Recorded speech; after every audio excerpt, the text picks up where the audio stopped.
Sawadee Cup and welcome to another episode for the Funkit Pod. And it's time for the Academic Corner again. And it's a special kind of Academic Corner because, well, it's not officially the end of the semester just yet, but we're close. We're done with all of our classes. Now it's just exam time for those classes that have exams, which I don't, luckily. Almost none of my classes have exams. And yeah, so it's time to reflect a little bit. And it's not the official reflection podcast just yet. There will be probably one then after all classes are completely done, after grades have been given and so on, just so that I can reflect on the learning outcomes as well, of course. But there is something to reflect on because we just had an event, or like my class, part of my class is to organize an event at the end of the semester called Digital Strategies of Tomorrow, where we invite speakers from the digital space to share their knowledge. And so we just did that, and it was a success. It was the best iteration yet, I would say. I think overall it was the org team did a great job. The speakers did a great job. It was also the most stressful one so far, I think, and I did learn lots of things from that. So one, organizing events and putting students in charge.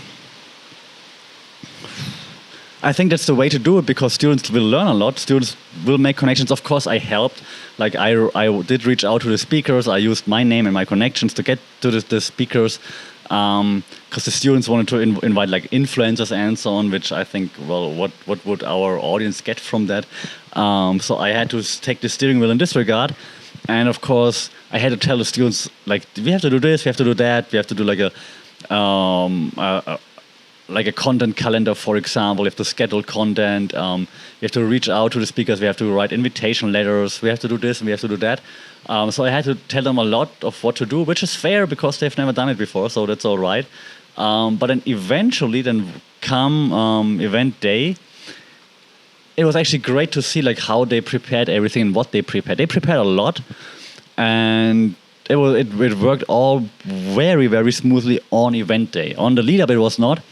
We had like speakers dropping out the day before with COVID, for example. We had like a company, like a speaker saying yes at first and then completely ghosting us, not saying no, not saying anything, just like not accepting phone calls anymore, not replying to emails, things like this, which is, I think, also good learning for the students just to see that this happens in real life. That's how people behave in real life as well. So they were a bit surprised how stressful it is. But yeah, well, welcome to the real world, right? Luckily, like the speaker that fell out with COVID, she organized her own replacement with a colleague from the same company, which was great, and she jumped in like last minute, which was really very much appreciated. So, Comploy from GQ Apparel, fantastic job. Like 1 day's notice, came out to where our campus is, like which is far away from downtown Bangkok. So that was really cool. So thanks for that. We had the VP of Agoda there, VP Corporate Development, which was also great to give like some unexpected insights. To be honest, like when those big companies are coming, I'm not always sure if it's going to be like either like a promotional thing or if it's going to be like an insightful thing. But this was very insightful, like how Agoda tried to use like the downturn with COVID to change things, to pivot a little bit, which was very interesting. And of course, we had CK Chong from Fastback, who's like also quite famous here online with all his content on TikTok, IG, and so on, and very motivational. Lots of people like that as well. So it was a great mix. I appreciate them. We had 2 alumni also being there, sharing their stories since graduation, which was also cool to hear. And I felt like a proud dad watching them on stage, like being like all confident and stuff and answering like important questions that life throws at them, which was pretty cool.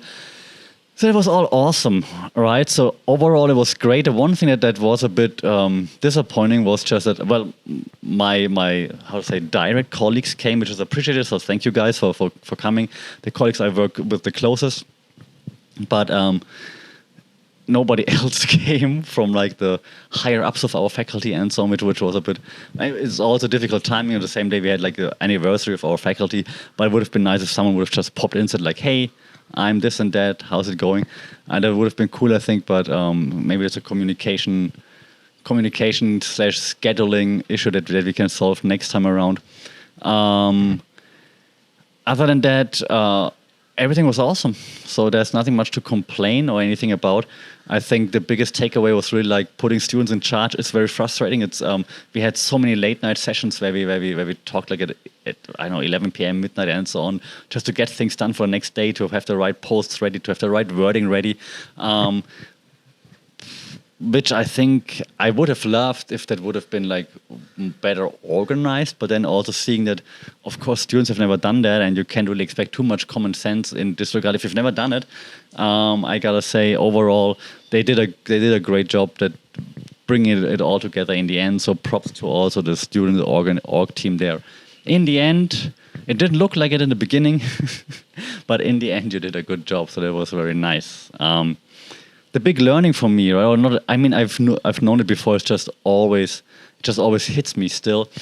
So I did the emceeing like the last time we had this on-site event like 2 years ago.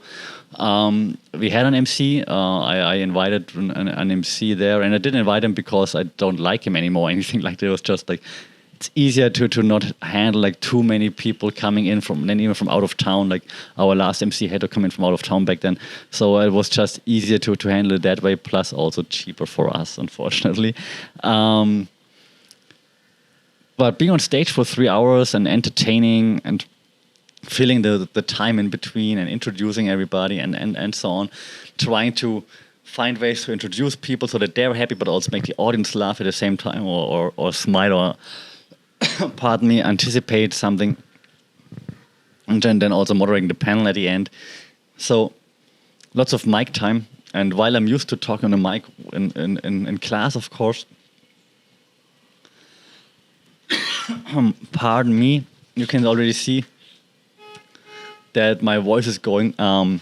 There's the third podcast I'm recording today. So yeah, so you can see that this is quite exhausting, and not only like from a talking point of view, which it is, but also from like the mental point of view. Like I was drained afterwards. Like those 3 hours on stage, I was done. I on the way home then I took a cab, then a van, and I was like, oh my god, like my brain would not work for like a whole day or so. Like even the next morning I was like, I'm drained. Like this energy that it takes not to be on stage, that's fun, but like to think about everybody, to do like the socializing, to like shake hands with everyone, and I do enjoy it, but it's still very, very draining. Like those highs and lows are very close to each other, and I realize that this is happening with classes too, especially if classes that I like, that I enjoy. If I'm in a class that I enjoy a lot, like my last class, for example, was awesome. Like I had lots of fun in my last class,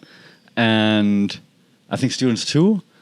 And so I felt like I was on fire. I was on my game. I think students were on their game, and we like just feeding off each other. The energy was great in the room. Like, hey, what's the great idea? Oh, another idea. Fantastic. Yeah, keep it going. Come, let's build on that idea.